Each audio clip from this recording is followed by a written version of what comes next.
안녕하십니까. 네, 반갑습니다. 저는 여기 FTA 관세무역연구원 대표 이사이고, 그 다음에 1차 무역영어를 담당하고 있는 김영원 관사입니다. 오늘 설명회는 한 2시간 정도 진행이 될 것 같고요. 오늘은 1차, 2차를 구분하지 않고 같이 좀 진행을 하려고 하고 있거든요. 혹시 2차 준비하고 계신 분 손 들어 보실래요? 네, 2차, 1차. 예, 1차가 좀 많네요. 그래서 어차피 2차 공부도 여러분들 좀 들어야 되니까 듣고 계시고 1차를 먼저 좀 간단하게 좀 설명을 드리고 좀 2차 쪽으로 넘어가도록 하겠습니다. 자, 올해 정말 더웠죠. 그죠? 근데 이제 좀 날씨도 좀 선선해진 것 같고 좀 살만합니다. 그래서 이제 공부를 새롭게 시작하시는 분들도 많을 것 같은데 내년 이제 3월 1차 시험까지 남은 기간이 한 7, 8개월 정도는 있거든요. 그러면 지금부터 시작을 해도 충분한 기간이기 때문에 뭐 크게 걱정하지 않고 이제 준비를 하시면 될 것 같아요. 자, 오늘 이제 시작을 하도록 하겠습니다. 그래서 크게 세 부분으로 나눌 수 있는데요. 저희 관세사와 관련된 관세사 시험과 관련된 어떤 자격증 소개가 있고, 그리고 저희 연구원 학원의 소개를 하고, 그리고 합격자들에 대한 이제 궁금증이 좀 많으시더라고요. 어떤 분들이 합격을 하는지, 뭐 나이는 어떻게 되는지, 아니면 뭐 공부 기간이 어느 정도 되는지 등등. 그래서 그런 거에 대한 통계를 좀 간단하게 말씀을 드리고, 이제 수험 준비하는 요령, 요것도 이제 1차와 2차를 좀 나눠서 말씀을 드릴 거고요. 그리고 오늘 참석하신 분들의 에 대한 프로모션도 설명을 좀 드리도록 하겠습니다. 자, 일단 저희 이제 FTA 관세무역 연구원은 이제 속성은 이제 학원인데 이름이 이제 법인 이름이 회사 이름이 연구원으로 돼 있다 보니까 뭔가 연구기관이라고 생각하시는 분들도 가끔 있는데 그게 저희가 이제 노리는 거고요. 뭔가 있어 보이려고. 그래서 기본적으로는 이제 관세사뿐만 아니라 여러 가지 관세무역과 관련된 여러 가지 이제 자격증 과정을 운영을 하고 있고, 뭐 제가 여러 번 말씀을 드렸지만 그래도 꿈은 관세무역 전문 대학원을 하나 만드는 게 꿈이긴 해요. 그래서 그걸 위해서 열심히 살고 있고요.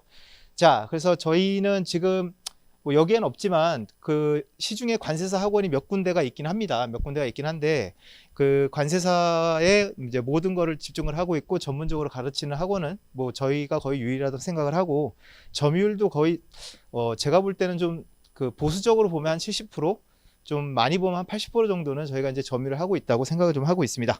그만큼 저희 학원에 많은 분들이 오시고 강사님들도 굉장히 이제 유명한 분들로 다 구성이 돼 있다고 보시면 될 것 같아요.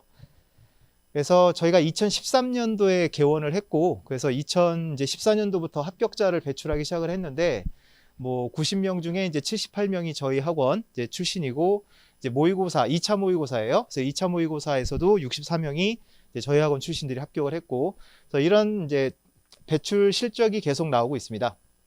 그래서 이제 최근까지 쭉 오고 있고요. 지금 기존에 보면은 뒤에 여러분들 배경에 사진 보이시죠? 그러니까 합격자들 이제 발표가 되면은 이제 저희가 축하연을 열어서 같이 파티도 하고 하는데, 그래서 단체 사진을 찍는데 이게 이제 2019년까지는 가능했는데 이제 작년에는 이제 코로나 때문에 하질 못해가지고, 그래서 좀 합격자들한테 좀 미안하긴 해요.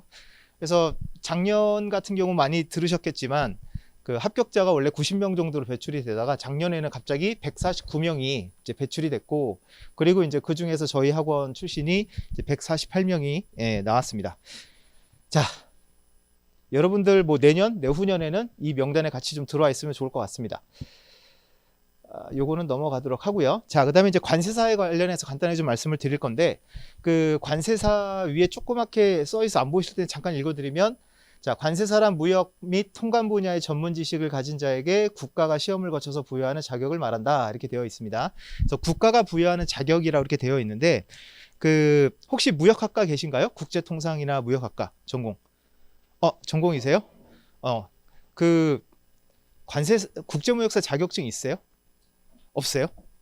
그럼 무역영어는요? 그건 있어요? 예. 왜 웃으세요? 네. 국제무역사하고 관세사하고의 차이점이 혹시 어떻게 다른 걸로 알고 계세요?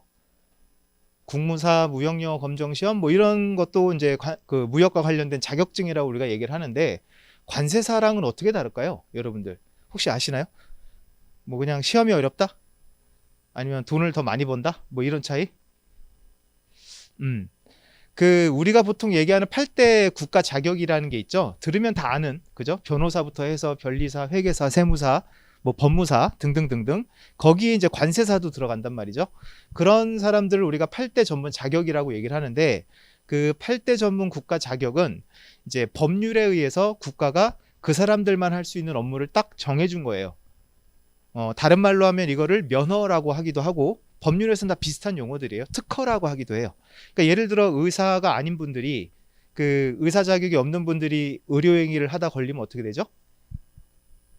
잡혀가죠. 철컹철컹 하죠. 예. 그게 이제 법률에 정해져 있거든요. 의사 면허가 있는 사람만 의료 행위를 할 수 있다. 마찬가지로 관세사 자격이 없는 사람이 어떤 통관 대행을 한다거나 아니면 무역 관련 컨설팅을 한다거나 이러면 불법이에요, 여러분. 그래서 국가 자격이라고 하는 사람들은 그냥 뭐 그 분야의 전문가 이런 개념이 아니라 법률에서 그 사람들만 할 수 있는 고유의 업무를 딱 지정을 해준 것들입니다. 이해되셨죠? 그래서 국무사나 무역영어 검정시험하고 관세사랑은 그게 가장 큰 차이가 있는 거예요. 이해되셨죠? 그래서 관세법뿐만 아니라 관세사법이 또 따로 있습니다. 변호사도 변호사법이 따로 있고 등등등. 그래서 우린 되게 좀 어려운 공부를 이제 시작하려고 하는 겁니다, 여러분들. 그래서 그 부분에 대해서는 좀 자긍심을 가지셔도 될 것 같고요. 자, 그래서 관련된 뭐 시험 과목이라든가 자격 일정 요거는 뒤에 가서 얘가 또 자세하게 나올 테니까 거기서 좀 말씀을 드릴게요. 그리고 이제 많이 질문하시는 것 중에 하나가 관세사 합격하면 나중에 진로가 어떻게 되나요? 뭐 이런 걸 많이 물어보시는데 거의 뭐 한 98%, 99%는 이제 합격 후에 관세법인이나 관세사무소에 취업을 하게 됩니다. 혹시 왔다 갔다 하면서 관세사무소나 관세법인 보신 적 있으신 분? 어디서 봤어요? 아, 지금 일하고 계세요? 자기 직장이 네. 아, 그래서 일하시다 관세사를 알게 되신 거예요? 아, 딱 보니까 하는 건 없이 많이 버는 것 같이 보이던가요? 맞아요? 무역회사 다니다가 이제 관세사를 아시게 돼가지고 이제 관세사를 하러 오시는 분들이 가끔 있는데 물론 농담이긴 하겠지만 왜 관세하세요? 그랬더니 아니 뭐 하는 것도 없고 돈만 받아가서 내가 하려고요. 뭐 이렇게 해서 오시는 분들 가끔 있긴 하던데 되게 열심히 해요 관세사들. 네, 아무튼 자 그래서 여기에 가시는 분들 거의 대부분이고요.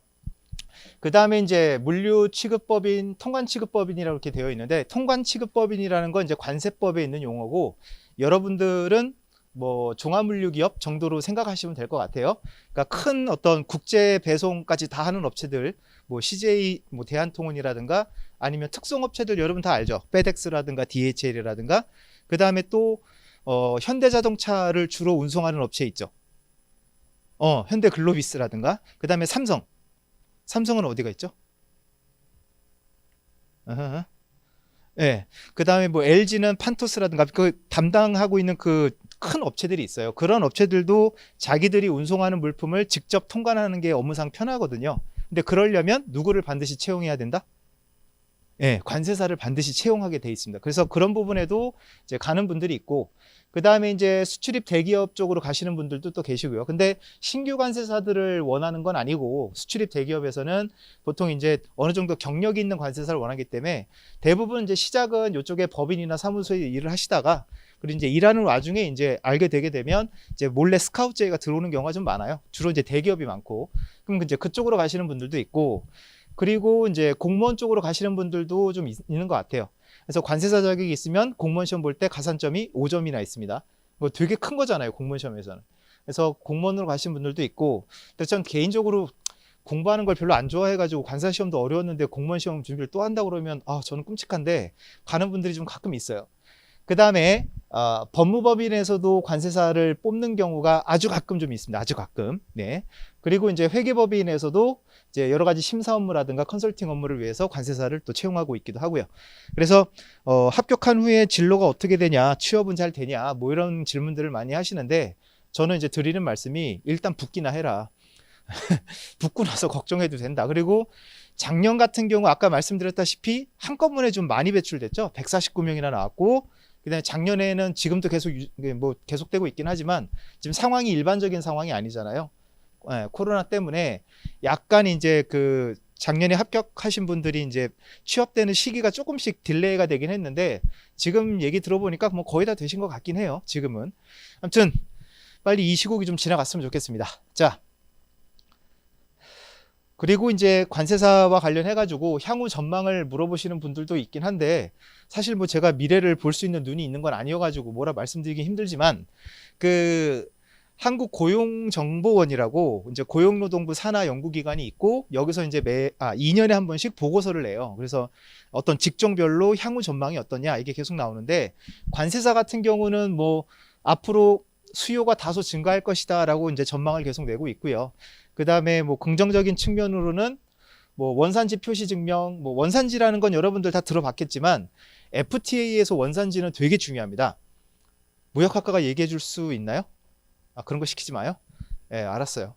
자, 우리가 보통 원산지라고 하면 그 우리나라에 수입되는 물품이 뭐 원산지를 국산으로 둔갑해 가지고 시장에 유통되는 거를 많이 생각해요, 우리는. 그죠? 예를 들어 뭐죠? 한약재라든가 아니면 소고기 같은 거. 뭐 한우로 속여가지고 이제 미국산 소고기 뭐 팔다가 적발됐다 이런 뉴스를 많이 보는데, 이제 FTA에서 원산지는 중요한 게 뭐냐면 우리나라 수출 기업이 우리나라에서 만든 물건을 메이드 인 코리아로 인정을 받아서 외국으로 수출할 때, 그럼 그 나라 들어갈 때 FTA 체결국 간의 관세 혜택을 받아야 되는 거잖아. 이해되셨죠? 예, 그게 더 중요한 거예요, 우리한테는. 근데 요즘 세상에 우리나라 물건을 우리나라에서 100% 다 만들진 않거든요. 그죠? 일부는 동남아에서 갖고 오기도 하고, 예전에 이제 개성공단 있을 때는 개성공단에서 만들기도 하고, 그래서 한미 FTA 때는 가장 이슈가 됐던 게 개성공단 물건을 메이드 인 코리아로 인정을 해줄 거냐 안 할 거냐, 이거가 되게 이슈가 됐었던 적도 있어요. 이해되셨죠? 그러니까 그런 부분에 있어서는 이제 또 이제 문제가 뭐냐면, 품목별로 메이드 인 코리아로 인정되기 위한 그 비율, 예, 원재료의 어떤 비율이 또 다 달라요. FTA마다 또 다 달라요. 그런 것들을 이제 관세사들이 다 컨설팅을 해주고, 예, 해야 되는 부분이 이제 되게 중요한 일이 된 거죠. 그러니까 그런 수요가 요즘에 되게 많다라는 게 관세사들의 이제 그 수요가 높아진다라는 어떤 근거가 되는 것 같습니다. 자, 뭐 일단은 결론은 그거죠. 붙기만 하면 좋다. 뭐 그거예요. 자, 그다음에 작년에 합격하셨던 분들에 대해서 간단하게 좀 통계를 말씀을 드리면, 작년에 합격하신 분들의 평균 나이는 28.83세. 거의 이제 29살 정도로 된 것 같고, 근데 이게 여러분 평균이 그렇다는 거예요. 평균이 그렇고, 이제 좀 이따가 나오겠지만, 좀 이따 나오니까 이걸 먼저 말씀을 드릴게요. 요게 이제 연령별 비율인데, 전체 합격자들 중에 20대 분들이 압도적으로 많아요. 한 70% 정도 차지하고 있고, 그 다음에 30대 분들도 거의 27%, 30% 가까이 차지하고 있습니다. 요 30대 있어요? 많죠. 예. 그래서 30대인데 할 수 있나요? 라고 많이 물어보시는데 할 수 있어요. 자, 그리고 이제 작년에는 합격자를 많이 뽑다 보니까 40대도 2.7%, 예. 그 다음에 50대, 60대에서도 합격자가 나왔어요. 예, 60대 환갑이 넘으셨는데 합격을 하신 분도 계셨어요. 자, 이런 분들이 이제 많다 보니까 이제 숫자는 절대적인 숫자는 20, 30대가 많은데, 이제 작년 같은 경우는 이제 고령의 합격자들이 좀 있다 보니까 평균이 좀 올라간 측면이 있다고 보시면 될 것 같고, 한 27, 28세가 가장 적절하게 볼 수 있는 나이라고 보시면 될 것 같습니다. 자, 그 다음에 이제 뭐 남녀 비율은 작년 같은 경우 55%, 44% 이렇게 나와 있는데 거의 이제 반반인 것 같습니다. 자, 그 다음에 이제 유해 동차 비율이 나오는데, 여러분 유해하고 동차라는 용어는 다 아시죠? 모르시는 분들을 위해서 말씀을 드리면, 관세사 시험은 1차, 2차가 이제 1년에 한 번씩 치러지는데, 보통은 올해 1차 합격하신 분들은 이제 다음에 2차를 이제 준비해서 붙게 되면, 그렇게 합격을 하면 이제 무슨 합격자? 유예 합격자라고 얘기를 하고, 그 해 2차 준비만 해서 붙은 분들, 그냥 같은 해에 1차, 2차를 같이 해서 붙는 분들을 뭐라 그래요? 동차라고 얘기를 하는 거죠. 당연히 어느 게 더 힘들겠어요? 예, 동차가 힘들겠죠. 그래서 보시면은 유예로 합격하시는 분들이 좀 많아요. 96명. 그리고 이게 이렇게 준비하는 게 어떻게 보면 더 효율적이고 합리적인 뭐 목표라고 보는 게 맞겠죠. 그 다음에 동차는 49명 정도. 그 다음에 미응답. 저희가 이제 설문지를 돌렸는데 굳이 이걸 답변을 안 해주시더라고요. 왜 안 해주신지 모르겠는데 여러분들은 좀 해주세요, 제발. 네. 자, 그래서 유예가 한 96, 그 다음에 동차가 49 이렇게 나왔습니다. 근데 여기서 동차 합격자를 그 생동차로 생각하시는 분들이 좀 있는 거예요. 생동차가 또 뭐냐면, 동차 중에서도 진짜 좀 독한 분들 있죠. 1차, 2차를 다 처음 치르는데 처음에 그냥 1, 2차를 다 한꺼번에 붙는 분들, 예, 그런 경우를 우리가 생동차라고 얘기를 해요. 그런 생동차는 1년에 몇 명 정도 나올까요? 예, 빵명 아니면 1명 그 정도예요. 그래서 여기 있는 동차는 좀 공부를 좀 오래 하신 분들이라고 보시면 돼요. 그래서 요것만 보시고 동차가 이렇게 많네 라고 하면서 나도 지금부터 시작할 건데 내년에 1, 2차 다 붙을래요. 뭐 그렇게 공부하실 수는 있는데 자유긴 한데 그게 이제 확률은 되게 떨어진다는 건 오해를 좀 안 하셨으면 좋겠어요. 자, 그 다음에 이제 수험 기간하고 뭐 동차생 수험 기간이 나오긴 하는데 전반적으로 이제 전체 수험생들 대상으로 합격자들 대상으로 이제 공부한 기간 1차부터예요. 1차부터 쭉 공부한 기간을 따져 보니까 작년에 40개월이 나왔습니다. 평균. 그러니까 요것도 여러분 아까 보셨다시피 그 60대 넘어서 합격하신 분 있죠? 그분 같은 경우 이제 말씀을 나눠 보니까 공부를 8년 하셨대요. 8년. 그러니까 공부를 쫙 계속 하신 게 아니라 회사를 다니시면서 조금 하다가 놨다가 하다가 놨다가 뭐 이런 식으로. 근데 보통 그렇게 공부하면 대부분은 공부 기간을 좀 줄이거든요. 근데 그분은 솔직하게 다 말씀을 해주시더라고요. 8년 했다고. 그렇게 하다 보니까 이제 평균이 좀 올라가긴 했는데 여기 보시면은 거의 한 80명, 한 반 이상 정도가 36개월 또는 뭐 4년 이내에 다 끝낸다고 보시면 될 것 같고 작년에 좀 많이 뽑다 보니까 48개월 이상 분들도 좀 많이 합격을 한 것 같아요. 그리고 여기 밑에 보면 최소 공부 기간이 17개월. 아, 부럽다. 그 다음에 최장 공부하신 분 여기 나오네요. 89개월. 예, 꽤 오래 하셨죠. 그래서 이거는 뭐 어떻게 보면 그냥 단순히 통계치일 뿐이니까요, 여러분. 무조건 내가 뭐 한 4년은 무조건 해야 된다 그렇게 이렇게 단정을 짓지는 않았으면 좋겠습니다. 자, 그 다음에 동차생들 같은 경우 아까 말씀드린 것처럼 생동차는 없고요. 그 26명이 이제 3년차 동차, 그 다음에 그 이상 되는 분들이 뭐 21, 3, 4명 정도가 나오고 있습니다. 자, 그 다음에 요거는 2차 시험 관련된 평균 점수, 과목별 평균 점수인데요. 요거는 뭐 크게 의미가 없으니까 그냥 넘어가도록 하겠습니다.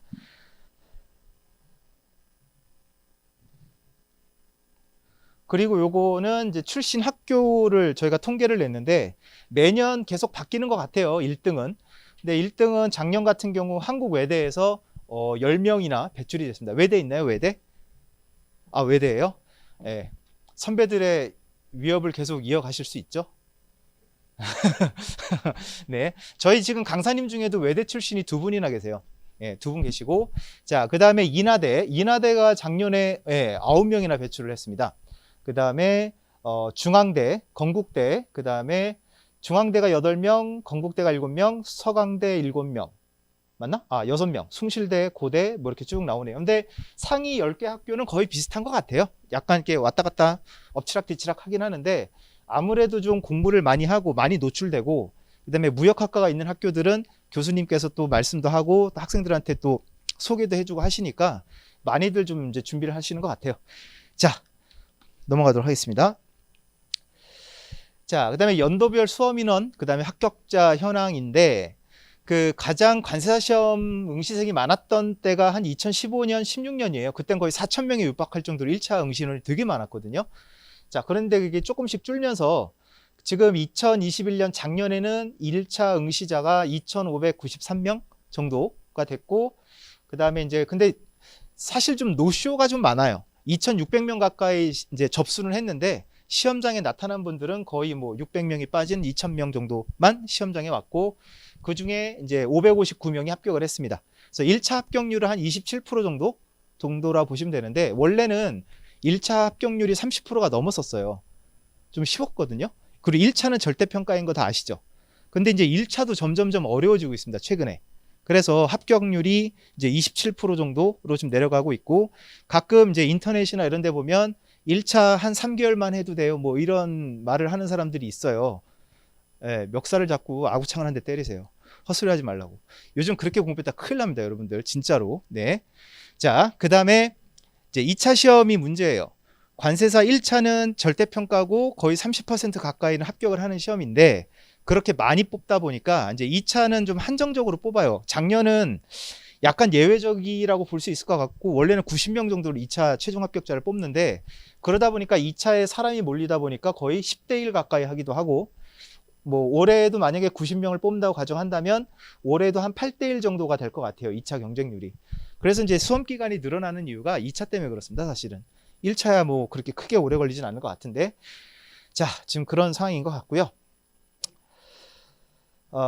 이제 저희 학원 교수님들하고 그다음에 그 과정을 간단히 좀 설명을 드릴게요. 저희가 1차, 2차 모두 다 과목별로 두 분씩 강사님들이 계신데, 자, 관세법에는 구민혜 관세사님하고 이제 임혜진 관세사님 두 분이 계시고, 그 다음에 무역영어는 이제 저하고, 그 다음에 유샘나 관세사 둘이 담당을 하고 있고요.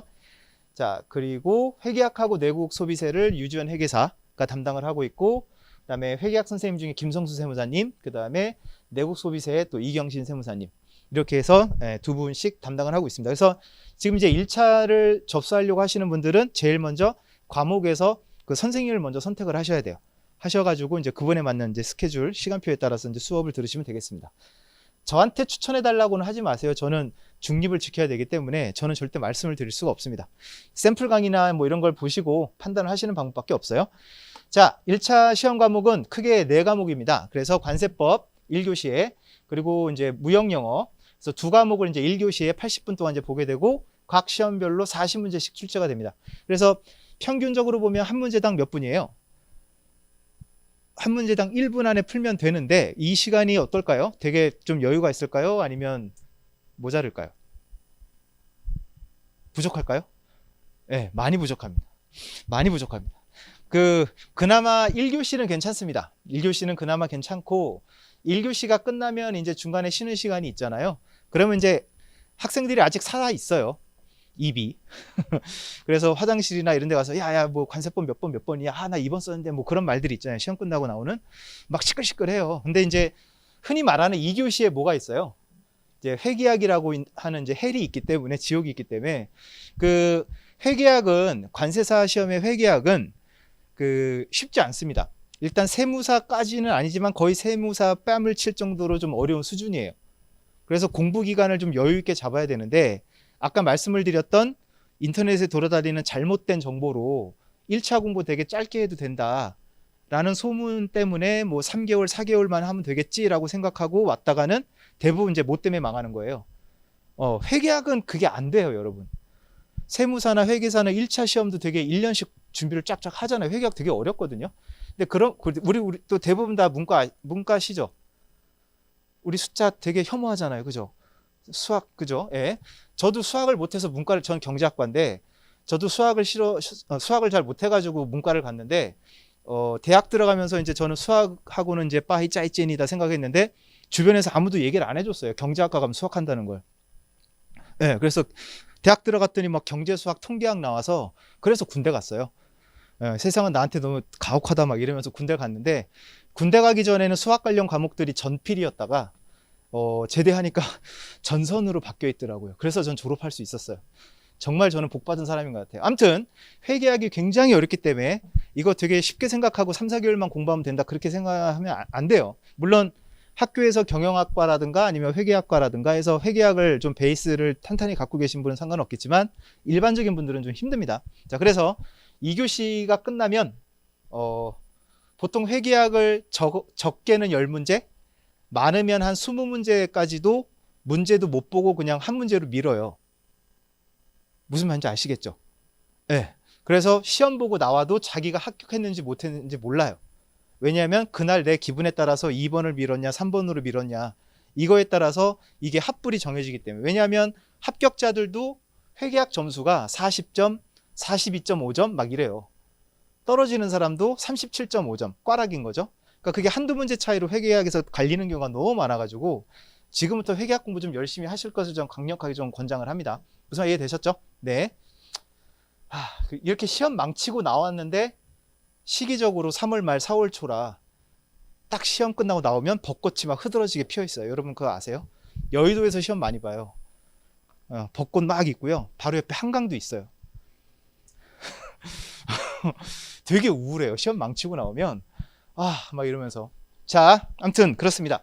자, 그래서 관세법은 1교시에 보는 관세법은 관세법에서도 나오고요. 그 다음에 FTA 특례법이라고 하는 또 FTA 관련 법률이 있는데 거기서도 한 5에서 7문제 정도가 출제가 되고, 자, 무역영어 같은 경우는 이 부분은 이제 영어를 좀 약하게 좀 무섭게 생각하시는 분들이 걱정을 많이 하는데, 관세사 시험의 무역영어는요, 무슨 토익 같은 그런 시험이라기보다는 국제협약이라든가 국제규칙에서 많이 출제가 돼요.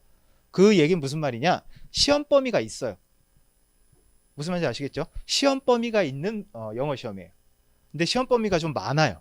그래서 내가 영어는 잘 못하지만 내가 다 외워버리겠다 생각을 외워버리게 되면 그래도 풀 수는 있어요. 이해되셨죠? 그래서 너무 포기하지는 않으셨으면 좋겠고, 그 다음에 이제 2교시로 넘어가면 내국 소비세법이라는 거는 잘 모르시는 분들은, 일반적인 분들은 수입되는 물품에는 관세만 붙는다고 생각을 많이 하시는데, 사실 관세도 붙지만 부가가치세 당연히 붙고, 그죠? 그 다음에 어떤 고가 사치품에는 개별 소비세라는 것도 붙고, 여러분들 술 좋아하세요? 예, 술 같은 경우 주세도 붙고, 위스키가 왜 비싼데, 예. 자, 등등등등 그런 세금들이 꽤 많이 붙거든요. 그래서 그런 부분들을 이제 한꺼번에 배우는 게 내국소비세법이라는 과목이고, 회계학은 이제 재무회계가 한 30문제가 나오고요. 원가 회계가 10문제가 나옵니다. 그래서 나중에 여러분들 이제 강의 신청하실 때 기본 이론에는 재무회계만 해요. 그 다음에 원가관리 회계는 따로 별도로 이제 특강이 있거든요. 그럼 별도로 이제 수강 신청을 하셔야 됩니다. 그래서 문제풀이 들어가기 전에 원가 회계는 다 들어놓고 이제 문제풀이로 들어가시는 걸 권장을 합니다. 자, 그 다음에 뭐 관련된 과목 안내인데 앞에서 좀 말씀을 드렸으니까 이건 넘어갈게요. 근데 이제 그건 있습니다, 여러분.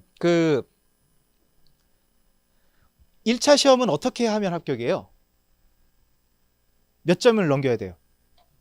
평균 60을 넘기면 되죠. 예. 자, 그러면 모든 과목을 다 골고루 60점 이상을 다 맞으면 좋은데, 제일 좋긴 한데, 이게 회계학이 그렇지가 못해요.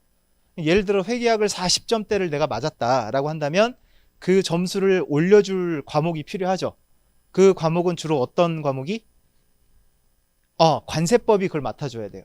그래서 관세법이 무조건 80점 이상을 맞아줘야 됩니다.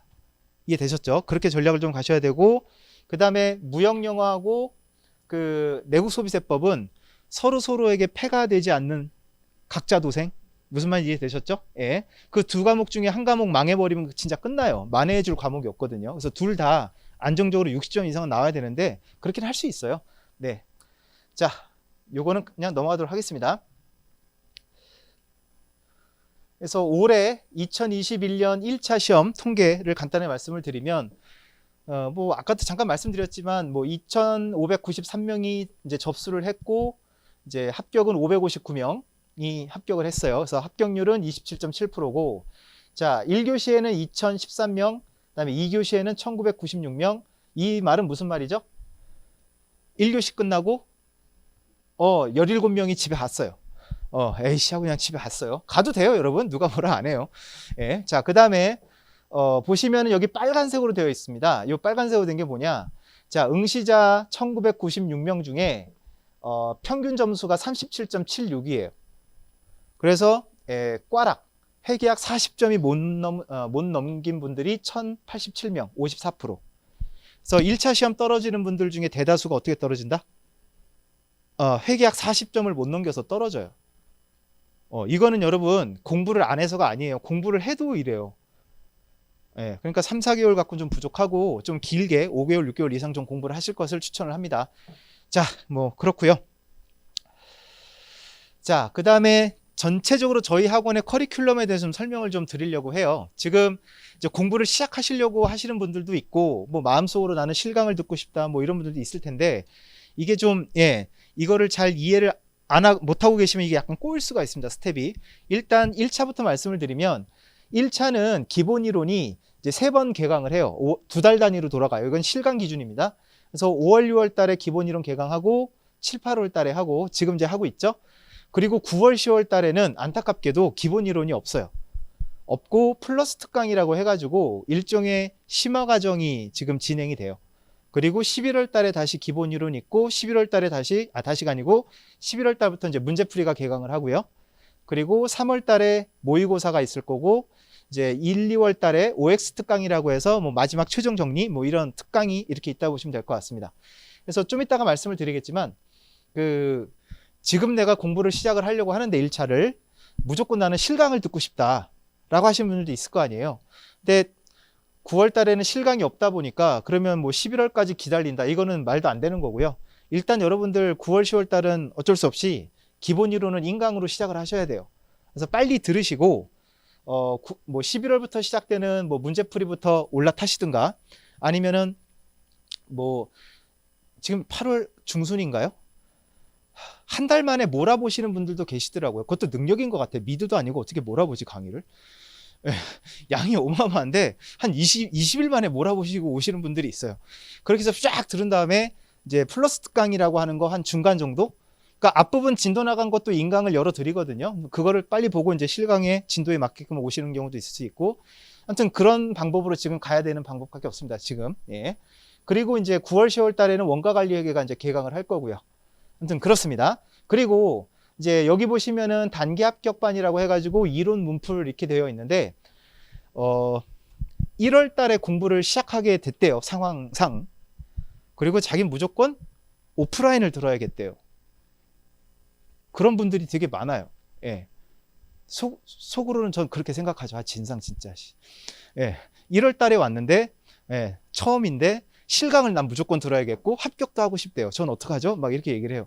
그래서 그런 분들을 위해서 어쩔 수 없이 만든 일종의 무슨 특공대 같은 반이에요. 단기 합격반은. 그래서 문제풀이 기본 이론 요 기본적인 것만 이제 원래는 4달 과정인데 그걸 이제 3개월로 압축시켜서 가는 거거든요.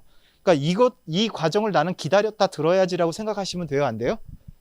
안 돼요. 예. 그래서 요거는 좀 여러분들 조심을 좀 하셔야 됩니다. 1월부터 시작해도 합격할 수 있다라는 오해를 자꾸 드리는 것 같아서 그런 반이 아니라 어쩔 수 없이 저때 시작하시는 분들 중에 오프라인을 고집하시는 분들을 위해서 만든 반이에요. 자, 그 다음에 여러분들 1차 같은 경우는 이제 개인적인 상황에 따라서 이 시험에 진입하는 시기가 다 다르다 보니까 기본 이론이 이렇게 자주 있어요. 그죠? 자주 있는데 2차는 안 그렇겠죠. 1차 시험 3월에 딱 끝나고 이제 그때부터 이제 달려야겠죠. 2차는. 그렇기 때문에 2차 같은 경우 그 시즌을 놓치게 되면 이제 기본 이론 못 듣고 막 그렇습니다. 그래서 일단은 여기 보시면은 5월, 그러니까 원래는 4월 한 중순부터예요. 1차 시험 끝나고 3월 달에 끝나고 4월 중순부터 2차 기본 이론이 시작이 되고 그리고 이제 7, 8월에 기본 이론을 한 번 더 돌리고요. 그리고 무역 실무 같은 경우는 여러분들 양이 너무 많아서 기본 이론 말고 플러스 한 달을 더해서 무역 실무 2라는 것도 또 해요. 그래서 그런 것들을 4월부터 쭉 들으시면 되고 9월, 10월 달에는 심화 이론이 있고요. 그 다음에 11월, 12월에는 맵 과정이라고 해서 요거는 문풀이라고 보시면 쉬울 거예요. 그리고 관세사는 좀 특이하게 이제 1월부터 6월까지 6개월 동안 모의고사가 쫙 진행이 됩니다. 예. 그래서 요 때가 실제로 많이 외우고 써볼 수 있는 시기라고 보시면 될 것 같아요. 그래서 앞으로 이제 공부할 때 스케줄이 이렇게 돼 있으니까 좀 참고를 하시면 좋을 것 같고요.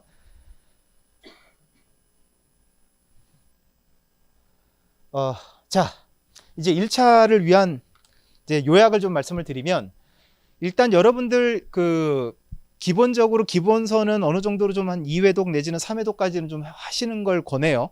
자, 그래서 12월까지는 지금부터 만약 시작을 한다면 9월부터라고 되어 있는데 이론 완성 단계라고 되어 있습니다. 그래서 기본 이론하고 플러스 특강하고 원가 관리 회계 요게 이제 기본 이론이라고 보시면 이거를 뭐 9월부터 시작을 하셨다면 12월까지는 늦어도 어느 정도는 좀 마무리를 해 놓으시는 게 좋을 것 같고 그 다음에 늦어도 1월부터는 문제풀이를 시작을 하셔야 돼요. 1, 2월 달부터. 그리고 이제 3월 달에는 모의고사 과정으로 들어가시면 될 것 같고요. 자, 근데 여기서 여러분들 잘 생각하셔야 될 게 이제 고시 공부 다 처음이시죠? 고시 공부 처음이시죠? 처음이에요. 나치 근데? 그죠? 수업 들었었죠? 예. 해보니까 어때요? 할만해요? 별로야? 힘들어요? 근데 여기 왜 왔어요? 쉬지 그냥. 고시 공부가 물론 저도 그랬지만 어려운 시험이라는 걸 알고 있기 때문에 되게 긴장도 되고 부담도 되고 그 다음에 잘하고 싶은 욕심도 있고 뭐 여러 가지 이제 복합적인 생각이 드는데 근데 거기서 이제 약간 문제가 생기는 게 뭐냐면 이 고시 공부라는 게 수업 한 번 듣고 책 한 번 보고 그러면 이게 다 이렇게 이해가 되고 다 내가 습득이 될까요? 어떨까요? 어떻게 생각하세요? 책 한 번 보면 막 오, 예, 막 이러면서 다 알 수 있나? 까리 막 이러고 막 안 돼요, 그게. 근데 우리는 그런 공부를 한 번도 해본 적이 없는 거예요. 그러니까 거기서 내가 되게 잘못하고 있다라는 생각을 많이 하게 돼요. 이거 되게 중요해요, 여러분. 잘하려고 열심히 하려고 완벽하게 하려고 하면 할수록 망해요. 무슨 말이냐? 기본 이론이 어느 정도 끝나면 문제풀이로 넘어가야 되잖아요. 근데 이 공부는 되게 웃긴 게 뭐냐면 책을 보고 두 번 보고 딱 책을 덮잖아요. 머릿속에 하얘 아무것도 기억이 안 나요. 그러면 문제풀이로 넘어가야 될 시기가 왔는데 나는 기본 이론을 더 완성을 시켜놓고 넘어가겠다고 생각을 많이 해요. 근데 여러분 어느 정도 더 공부하면 완성이 될까요? 고시 공부가. forever 안 돼요. 영원히 해도 안 돼요. 빨리 넘어가야 돼요. 문제풀이로. 근데 그거를 되게 힘들어해요. 그러니까 제가 그 학생들을 대상으로 예전에 한번 실험을 한번 해봤는데 기본 이론을 막 끝낸 친구들한테 모의고사를 이렇게 보게 했어요. 바로. 그랬더니 평균이 20점도 안 나와요. 무슨 말인지 아시겠죠? 기본 이론 딱 끝나고 시험 보면 20점이에요. 예, 그게 정상이에요, 여러분. 그리고 문제풀이를 막 끝낸 친구들한테 모의고사를 딱 보게 하면은 그때 되면 평균이 50점대로 올라가요. 무슨 말인지 이해되셨죠? 그러니까 기본 이론을 많이 돌리는 것보다는 한 2번, 3번 정도 돌렸다면 바로 뭐로 넘어가는 게 좋다? 문제풀이 넘어가야 돼요. 무조건. 왜냐하면 문제풀이라는 게 기출 문제를 다시 모아서 다시 이제 1회독을 하는 거거든요. 그러니까 문제풀이를 테스트라고 생각하니까 부담을 느끼는 것 같아요. 근데 문제풀이는 테스트가 아니라 그냥 1회독을 다시 하는 거예요. 문제로. 이해되셨죠? 그러면 문제를 보면 이렇게 나오네 여기가. 이게 이런 식으로 나오네. 그래서 이때 선생님이 이걸 중요하다고 그래서 그랬구나. 이런 게 이제 연결이 돼요. 이해되셨죠? 그래서 여러분들 문제풀이는 때가 되면 그냥 넘어가기. 기본 이론 완성시키고 이런 헛소리 하지 말고. 영원히 안 돼요. 우리 잘 알잖아. 그죠? 빨리 넘어가야 돼. 자, 그리고 만약에 나는 뭐 상황상 문제풀이하고 모의고사 둘 중에 하나밖에 못 듣는다 라고 하면 뭘 선택해야 될까요? 문제풀이, 모의고사. 제가 지금 계속 강조하고 있잖아요. 뭐가 중요하다고. 문제풀이에요. 모의고사 많이 본다고 실력 올라가지 않아요. 모의고사는 공부가 아니에요. 문제풀이까지만 공부고 모의고사부터는 말 그대로 테스트예요. 무슨 말 이해되셨죠? 그래서 무조건 문제풀이는 들으셔야 됩니다. 네, 무조건. 이거는 여러분들 제가 학원이나 강사 입장에서 강사 입장이구나. 이건 학원 입장이 아니라 선생님 입장에서 얘기를 하는 거예요. 무조건 문제풀이는 들으셔야 돼요. 자, 근데 이렇게 얘기해도 안 될 거예요. 아마 겁나가지고. 좀 마음을 좀 놔야 되는데 완벽하게 공부하려면 할수록 더 망하는 게 고시 공부예요. 일단 그걸 좀 여러분이 아셔야 돼요. 빨리. 자, 일단 여러분들 우리는 이제 고시 공부에 뛰어들었고 이제 프로 공부러가 돼야 돼요. 그러면 공부를 막 하면 안 돼요. 막 하면 안 되고 뭐 하루에 10시간, 12시간 뭐 시간이 중요한 게 아니라 이거를 다 세워 놓으셔야 돼요. 일단 우리의 최종 목표는 뭐 이제 1차 시작하시는 분들은 내년 1차 합격 목표, 2차는 내년에 이제 2차 합격이 목표가 되면 이게 이제 최종적인 목표가 되고 단계별 목표라는 거는 보통 아까 나온 것처럼 학원 강의가 2달 단위로 돌아가잖아요. 한 코스가. 그럼 여러분들도 그 회독을 2달 내지는 뭐 한 달 반 등등 끊어가지고 그 이제 주기를 끊어놓는 게 이제 이 단계별 목표라고 보시면 돼요. 보통 우리가 고시에서 회독이라고 얘기 많이 하죠. 그 회독. 처음엔 2달이 걸리면 그다음부터 좀 짧게 좀 줄여가는 게 정상이에요. 자, 그런 주기별 그 목표도 정해놓고 그 다음에 이제 세부 일정. 일주일 시간표 만들어 놓고요. 그 다음에 하루 시간표도 몇 시간씩 어떤 과목을 어떻게 공부한다라는 게 다 서 있어야 돼요. 아침에 일어나서 오늘은 무슨 과목 공부하지 이렇게 고르고 있으면 안 돼요. 무슨 말 이해되십니까? 그래서 여러분들은 무조건 이거부터 해 놓으셔야 됩니다. 일주일 시간표 만들어 놓고요. 뭐 하루에 3과목씩 하든 4과목씩 하든 그건 여러분들이 다 해보세요. 나한테 맞는 걸 찾아가면 돼요. 자, 그리고 그러니까 예를 들어서 이제 2달 동안에 내가 기본 이론을 다 수강하려고 한다. 기본 이론을. 그러면은 여러분들 하루에 일주일 시간표를 짜요. 그러면 이제 2달이니까 8주가 나오겠죠? 예를 들어서 시간표에 관세법을 쫙 세봤더니 계산하기 편하게 만약에 30번이 들어있다. 그 다음에 관세법 강의 수가 90개다. 그럼 한 번 공부할 때마다 몇 강씩 소화하면 끝나요? 반응 왜 이래? 네, 세 강씩 들으면 끝나죠. 계획은 그렇게 단순하게 잡으세요. 머리 쓰지 말고. 그렇게 해서 일단 하는 게 중요해요. 해보면 이제 내가 알게 돼요. 이 정도 진도가 나한테 좀 맞네. 이 정도 진도가 나한테는 조금 버겁네. 그걸 하기 전엔 몰라요. 그러니까 빨리 해야 돼요. 그렇게 해가지고 진도를 해서 2달 안에 끝나는 걸로 이렇게 하다 보면 그런 식으로 공부하면 하루에 8시간 정도는 아마 나올 거예요, 기본. 그래서 시간을 채우는 공부가 아니라 이런 식으로 계획을 세워서 공부하다 보면은 그 공부 시간이 나올 수밖에 없어요. 일단 여러분들 이거 꼭 해 놓으세요. 오늘 이번 달은 진짜 마음에 안 드네. 반응이 진짜 없네. 예, 공부하러 오신 거 맞죠? 화이팅 여러분 합시다. 예. 자, 여기 보면은 내년 1차까지 커리큘럼이 3개가 있는데, 자, 인강을 들으시려고 하시는 분들은 위에대로 가시면 돼요. 인강은 뭐 지금 이미 다 올라와 있으니까 9월부터 기본 이론반 해서 쫙 가시면 되고, 참 요거 말씀을 드려야겠다. 나머지 과목들은 그냥 기본 이론 들어가시면 되는데, 회계학은 회계 원리를 무조건 들으셔야 됩니다. 회계 원리는 그 홈페이지에 보면 무료 강의에 올라와 있어요. 한 15강 정도 되는 것 같은데, 그거를 무조건 듣고 기본 이론 들어오고, 나머지는 그냥 기본 이론부터 시작을 하시면 돼요. 그래서 위에는 인강으로 하시는 분들은 이렇게 가시면 될 것 같고, 뭐 인강이 아니어도 이건 하긴 해야 되는데, 아까 말씀드린 것처럼 실강을 난 좀 들어야 되겠다 싶은 분들은 이 기본 이론을 어떻게 들어야 돼요? 네, 지금 개강을 안 하니까 기본 이론은 그냥 인강으로 들으시고, 그 다음부터는 좀 그 실강으로 올라오는 방식으로 좀 하시고, 전체를 인강으로 하시려고 하는 분들은 그냥 쭉 하시면 될 것 같습니다. 그래서 위에 거랑 밑에 거 차이는 그 11월 달에 문제풀이를 들어가기 위해서 9월 10월 달에 기본 이론하고 플러스 특강을 다 끝내버리시는 분, 그런 과정이고요. 위에 거는 이제 기본 플러스 특강, 그다음에 문제풀이를 1월부터 시작하는 그런 과정이에요. 그래서 요거는 내가 지금 뭐 다른 거 안 하고 공부만 할 수 있다, 그러면 위에 걸로 가시는 게 맞고요. 뭐 회사라든가 학교랑 좀 같이 뭐 병행을 해야 된다라고 하시면은 두 번째 트랙으로 가시는 게 맞고, 그 다음에 이제 주로 이제 회사 다니시는 분들, 정말 좀 공부 시간이 되게 모자르신 분들은 아무리 못해도 밑에 거 두 과목씩 나눠서 기본 이론하고 쭉 돌려갖고 좀 하시는 게 좋을 것 같습니다. 나중에 이거는 띄워놓을 테니까 나중에 사진 찍어서 가시면 될 것 같아요. 그리고 이제 플러스 특강에 대해서 간단히 말씀을 드리면, 1차가 좀 어려워졌다고 말씀을 드렸잖아요. 그래서 내국 소비세법은 플러스 특강이 없고요. 관세법 같은 경우는 이제 두 분 강사님들이 각각 컨셉을 100점 목표로 하는 심화 특강이라고 했고, 아니면 최근 출제 경향을 반영한 관세법 특강 이렇게 되어 있습니다. 그 문제가 되게 좋게 말하면 되게 아주 세부적인 문제가 나오고, 나쁘게 말하면 어떤 문제죠? 치사한 문제? 치사반스. 아무튼 교수님이라고 하시는 분들이 그런 문제 내고 그죠?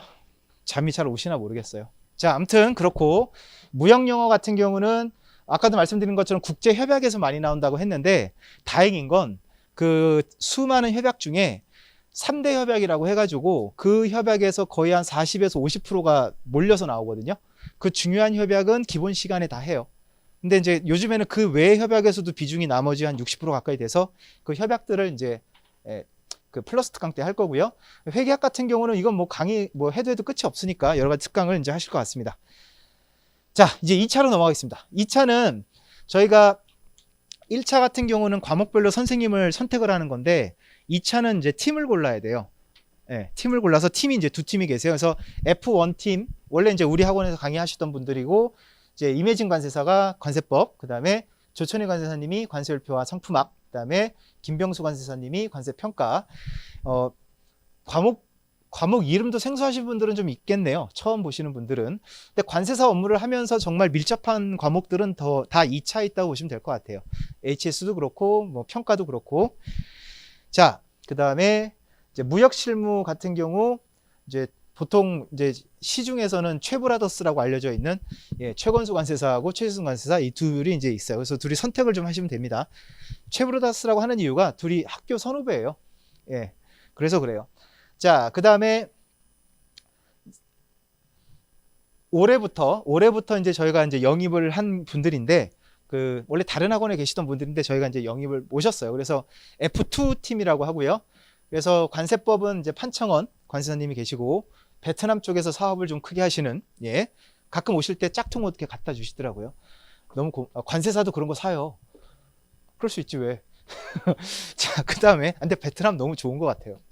거기 이제 공장들이 많이 모여 있으니까 잘 고르면 그 원래 원단을 빼돌려 가지고 만든 것들 있잖아요. 원래 진짜 짝퉁도 있는데 원래 OEM 공장에서 진퉁천으로 만든 뭐 이런 거, 그게 베트남에 많대요. 그래서 올 때마다 이렇게 하나씩 갖다 주는데, 그래서 전 되게 이분 되게 좋아해요. 네, 좋은 분이에요. 자, 그 다음에 오수교 관세사님이라고 해서 관세율표 상품학 가르치고 계시고요. 참고로 오수교 관세사님은 저희가 관세사님이라고 저는 부르지만 원래는 관세청에서 이 품목분류 업무만 평생 하시다가 이제 얼마 전에 퇴직을 하신 분이라고 보시면 될 것 같고요. 그 다음에 관세평가의 김태주 관세사님이고, 이 김태주 관세사님 같은 경우는 KPMG라고 다 들어봤죠? 회계법인.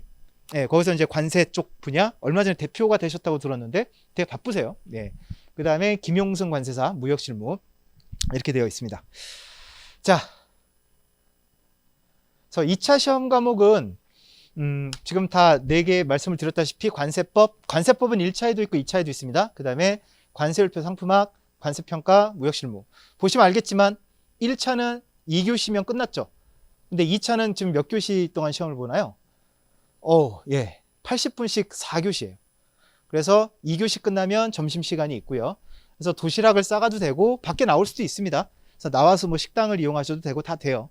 근데 요즘은 코로나 때문에 내부에서는 취식을 못하게 하니까 뭐 잠깐 그 학교에서 보통 시험 보거든요. 중학교나 고등학교. 그러면 이제 운동장 이렇게 벤치에 앉아서 혼자서 이렇게 먹더라고요. 좀 안 됐더라고요. 어떻게 보면.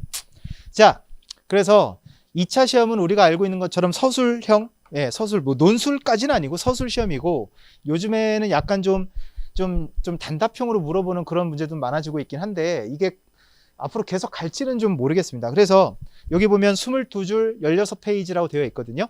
이게 어느 정도인지 모르시는 분이 와서 보여드리려 갖고 왔어요.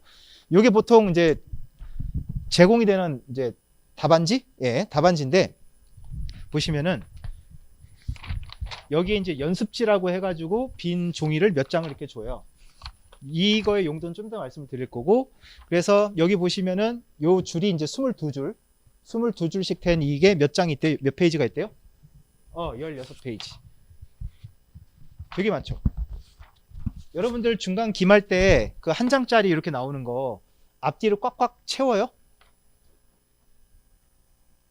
못 채우는구나. 네, 60분 동안. 근데 80분 동안 이거를 거의 다 꽉 채워요. 심지어 많이 쓰는 친구들은 이거 2권씩도 내요. 그래서 그 2차 같은 경우는 사실 여러분들 지금 생각하면 저게 사람이야? 저게 인간이야? 가능해? 라고 생각하겠지만, 여러분이 아직 고시 공부를 안 해봤잖아요. 한 2년, 3년 동안 하나만 계속 내가 집중하고 하나만 내가 계속 공부를 하고 있다 치면, 뭐에 대해서 누가 딱 물어봤을 때 하고 싶은 말이 되게 많지 않겠어요? 누가 말릴 때까지 계속 얘기하고 싶지 않겠어요? 당연한 거예요. 이거 채우는 건. 여러분 3년을 공부했는데 바보가 아니라면. 무슨 말 이해됐죠? 그래서 지금 와서 걱정하실 필요는 없고, 그래서 지금부터 걱정하실 필요는 없고, 일단 공부하면 다 됩니다. 다만 이제 이 연습지라는 건 뭐냐면, 이제 50점짜리가 한 문제가 나오고 10점짜리 약수령이 5문제가 나오는데, 50점짜리 문제 같은 경우는 여러분들 보시면은 점수가 반이니까 거의 몇 페이지를 써야 되죠? 16페이지 중에 8페이지를 써야 되죠. 그럼 8페이지면 거의 에세이 수준이에요. 소논문 수준이에요. 그럼 그 부분을 내가 쓸 건데 그냥 무슨 일기 쓰듯이 막 이렇게 쓰면 될까요? 아니면 뭔가 목차라든가 양이라든가 구조를 먼저 이렇게 좀 짜야 될까요? 그죠? 후자죠. 그러다 보니까 연습장에서 목차 같은 걸 쫙 짜야 되는 거예요. 오케이. 그래서 이제 좀 이따가 끝나고 나가 보시면 이쪽 벽에 그 모의고사, 올해 모의고사 이제 끝났지만 이제 합격자 기다리고 있지만 그 과목별로 최우수자 답안지가 이 벽에 걸려 있거든요. 한번 보세요. 이렇게 보시면은 진짜 이거 꽉꽉 채워서 쓴 친구들 이렇게 보실 수가 있을 건데, 근데 보면은 대부분 하는 말이 이게 무슨 글씨예요? 한국어 맞아요? 국어 맞아요? 한글 맞아요? 많이 물어요. 그러니까 글씨가 되게 좀 날라가긴 해요. 근데 여러분 그거는 걱정하지 않으셔도 되는 게, 이거는 세종대왕님한테 감사를 드려야 되나? 그러니까 한국 사람만 해당되는지는 모르겠지만, 우리가 글을 읽을 때 한 글자를 인식하는 게 아니라 그 단어? 네, 한 단어로 인식을 한대요. 예를 들어서 세종대왕이면 세종왕대라고 거꾸로 하나를 바꿔놔도 우리는 그걸 딱 볼 때 뭐로 인식을 해? 세종대왕으로 인식하는, 무슨 말인지 알죠? 그래서 이거를 채점하시는 분들이 관세법을 전혀 모르는 분이라면 문제가 되지만, 관세법을 잘 아는 분이 채점을 하잖아요. 그러면 문장이 있다면 거기서 이제 몇 개 단어는 몇 개 글자는 안 보여도 이분들은 다 그걸 추론할 수 있는 분들이기 때문에 채점하는 데는 지장이 없대요. 그러니까 글씨는 너무 이렇게 걱정 안 하셔도 됩니다. 어떤 분들은 뭐 속기학원 다니는 분도 있고, 글씨가 느리다고. 그다음에 이제 글씨체가 안 이쁘다고 왜 그 이쁜 손글씨 학원 있잖아요. 아, 진지해 이거 되게. 그 친구들은 되게 진지하게 그런데 막 다니는 걸 고려하거든요. 근데 그렇게까지 할 필요는 없는 것 같아요. 다만 그 여러분들 하루 종일 글씨 써본 적 없죠? 예. 그래서 나중 한 4교시쯤 되면 또 시험이 6월 달이고 하니까 한참 더워질 때잖아요. 그래서 체력이 떨어지면 이게 안 돼요. 글씨가 안 써져요. 그러니까 1교시, 2교시 때는 힘이 있으니까 이 팔뚝 근육 뭐 이런 걸로 이제 쓰는데 나중에 시간이 점점점 지나가면서 체력이 빠지면 이 팔에 힘이 빠지면 이제 어디에 힘이 들어갈까요? 글씨 쓸 때. 손가락에 힘이 들어가요. 그럼 손가락이 너무 아파요. 이 악물고 울면서 써요. 어떤 여학생들은 울면서 써요. 4교시 때. 너무 아픈데 일단은 써야 되니까. 그래서 저도 그렇지만 가운데 손가락 다 이제 직업병이 있어요. 여기가 하도 힘줘서 눌러 쓰다 보니까 손가락 여기 끝에가 약간 뒤틀려 있어요. 저도 지금까지도 여기가 뒤틀려 있어요. 그 정도까지 공부를 해야 됩니다. 여기서는. 자, 겁나요? 하지 말까요? 할 수 있어요. 다 하는데 뭐 우리도 할 수 있습니다. 그래서 간단한 뭐 문제와 관련된 건 넘어가도록 하겠습니다. 이것도 뭐 2차 기본 이론과 관련해서 하는 건 아니기 때문에 넘어가는데, 일단 관세율표는 모르는 분들 위해서 간단히 말씀을 드리면, 그 전 세계적으로 무역의 대상이 되는 품목들이 이제 각국의 언어로 만약에 그대로 이제 사용이 된다면, 뭐 통계를 낼 때 아니면 행정 처리를 할 때 이때 굉장히 많은 시간과 비용이 들어갈 거 아니에요. 예를 들어 사과다 그럼 우리말로 사과고, 영어로는 뭐예요? 애플이고, 일본말로는 뭐지? 링고? 링고? 수어데스까? 자, 뭐 중국어로는 뭐예요? 중국어로 사과가? 빙고? 비슷한 거 아니야? 링고? 아무튼 예, 사과라는 단어가 다 다르죠. 그럼 그게 국제적으로 통용되는 서류에 그게 다 들어간다면 어떻게 돼야 되겠어요? 되게 복잡해지겠죠. 예, 그러다 보니까 전 세계적으로 무역이 되는 물품에 공통으로 쓸 번호를 다 붙여놨어요.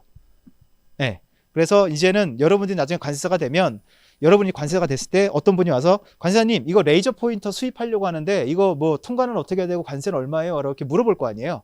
그럼 제일 먼저 해야 되는 게 뭐다? 이 레이저 포인트의 이 HS 코드라고 하는 관세율표상의 코드를 빨리 찾아야 돼요. 코드만 찾으면 그 코드와 연계해서 세율, 그 다음에 어떤 출입하는 요령, 이런 게 다 나와요. 그래서 일단은 여기에 대한 이제 HS 코드 또는 이 품목 코드를 정하는 게 되게 중요한데, 관세사 업무의 가장 기본이라고 보시면 될 것 같습니다. 재밌을 것 같죠? 알아요? 어서 듣고 왔어요? 재미 하나도 없어요. 자, 그리고 우리가 관심 있어 하는 품목은 되게 간단하고, 우리가 별로 알고 싶어 하지 않는 되게 순수 화학물 막 이상한 거 있죠? 그런 건 되게 복잡해요. 자, 그 다음에 관세평가는 여기 좀 많긴 한데, 일단 관세법하고 2차 무역실무는 우리가 지금까지 생각해 왔던 그런 중간고사, 기말고사와 같이 뭐뭐에 대해서 설명하세요, 뭐뭐에 대해서 쓰세요, 뭐 이런 시험이에요. 근데 관세평가는 유일하게 사례 문제예요. 사례. 어떤 사례를 주고, 뭐 수출입업체의 A는 뭐 따다다다 했다 그러면 이제 우리 수험생들이 판단을 해가지고 이제 답을 내려야 되는. 그래서 어떻게 보면 제일 재미있는 과목이기도 해요. 관세평가가. 그래서 나중에 관세사가 됐을 때도 이 과목은 정말 쓸모가 많은 과목이기 때문에 공부를 좀 열심히 하셔야 되고, 문제는 뭐냐면 이 관세평가는 50점짜리 문제가 문제만 3페이지예요. 이 종이로 문제가 3페이지예요. 그러니까 그거 읽다가 시간이 다 가는 경우 되게 많아요. 그래서 빨리빨리 푸는 연습을 좀 해야 되는 게 관세평가고, 무역실무는 무역영어에서도 사실 하는 부분이긴 한데, 무역실무의 어떤 일부분만 좀 다루는 게 무역영어라면, 무역실무는 말은 실무인데 여러분 이 실무에 속아 넘어가시면 안 되고, 무역실무도 결국은 법이에요. 주로 이제 계약과 관련된 민법이라든가 등등등등 그런 법률을 배운다고 보시면 될 것 같습니다. 가장 양이 많아요. 그래서 좀 힘들어요. 어느 정도 줄여야 되니까. 자, 그 다음에 아까도 말씀을 드렸지만 2차 1년 커리를 간단히 다시 말씀을 드리면, 기본 이론이 7월달, 그러니까 5월달, 7월달 2번 있고, 심화가 9월, 10월, 맵 과정이 11월, 12월, 그 다음에 모의고사가 1월부터 6월인데, 1월부터 전범위로 시험을 보면 좀 무리가 있으니까 초반에는 이제 주별로 시험 범위를 좀 잘라갖고 좀 시작을 합니다. 뭐 그런 과정이에요. 이건 나중에 1차 합격하신 후에 뭐 보시면 될 것 같고, 지금 이제 2차 하시는 분들을 위해서 좀 말씀을 드리는데, 제가 4월 달 그때도 이제 설명회 때 말씀을 드렸던 것 같은데, 이제 시험이 점점 다가오고 있고, 그래도 1년 이상 남았다고, 1년 정도 남았다고 좀 안심인 경우도 있을 것 같은데, 절대 그러시면 안 되고요. 이제 벌써 찬바람 불잖아요. 그죠? 이제 좀 있으면 추석이고, 그러면 이제 올해 1년 훅 가버리거든요. 그러면 이제 좀만 더 지나면 바로 눈앞에 모의고사가 보여요. 그러면은 당장 모의고사 때부터 내가 뭔가 성과를 내고 싶으니까 막 그냥 외울 생각만 하는 게 되게 많아요. 근데 지금부터 외우기 시작하면 내년 시험까지 그냥 1년 내내 외우기만 한다? 그러면은 공부가 아니에요. 이거는 버티기도 힘들고 지겹고 공부하기가 쉽지가 않거든요. 그래서 여러분들 만약 내가 조금 약간 뭐 더워서 아니면 시험 끝나고 1차 시험 합격의 어떤 여운에 젖어서 좀 못했다면 지금이라도 한 10월까지는 책을 좀 잘 보셔야 돼요. 지금 유일한 시기예요. 마음을 좀 편하게 책을 이렇게 볼 수 있는 유일한 시기이기 때문에 암기나 이런 것들은 충분히 단기간에 올라가서 따라잡을 수 있어요. 정말로. 그러니까 지금은 책을 좀 보시는 걸 강력하게 권장을 하고, 그리고 이제 11월, 12월부터는 이제 문제풀이가 시작이 되고, 이때부터는 이제 논제라든가 이제 답안 구성할 때 어떤 분량 조절 문제라든가 그런 것들을 11월, 12월부터 문제풀이 맵 과정에서 이제 할 거니까 그때 좀 연습을 하시고, 그다음에 이제 모의고사는 여러분, 그러니까 모의고사를 무슨 복권식으로 생각하는 분들이 좀 있는 것 같아요. 무슨 말인지 알겠어요? 복권? 우리 학원 모의고사, 다른 학원 모의고사 문제만 모아놔요. 그리고 이제 실제 시험에 이 중에 하나만 나와라. 복권.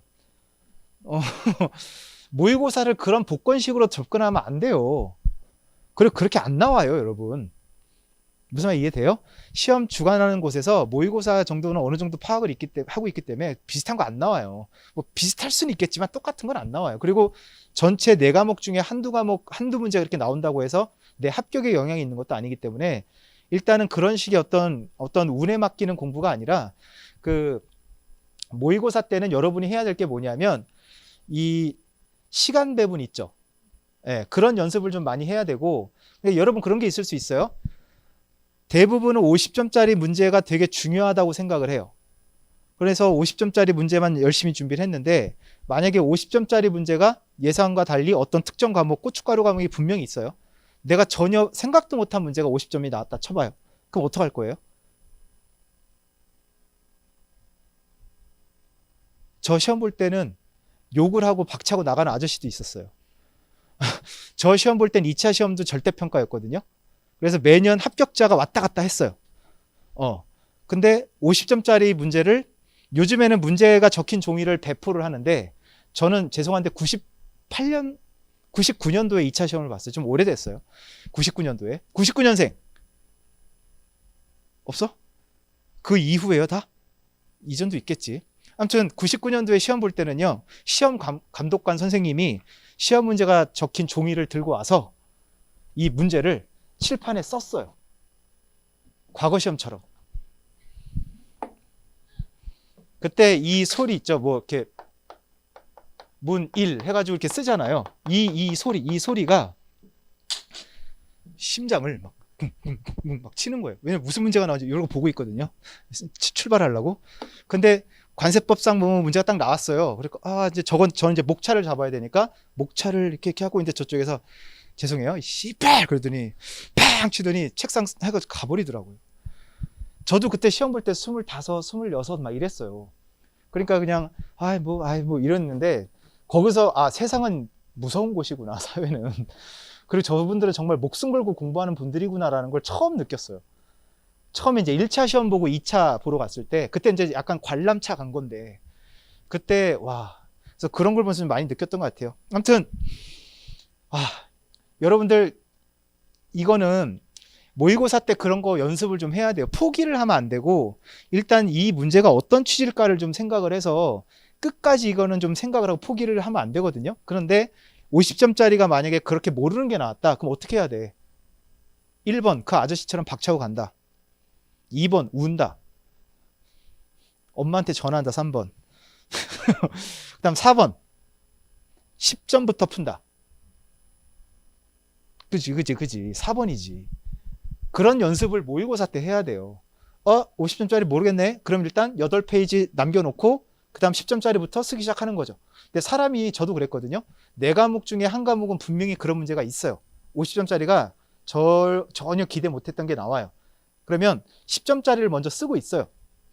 쓰고 있는데 머릿속으로는 50점짜리 목차를 생각하게 되더라고요. 사람이 그런 능력이 생기더라고요.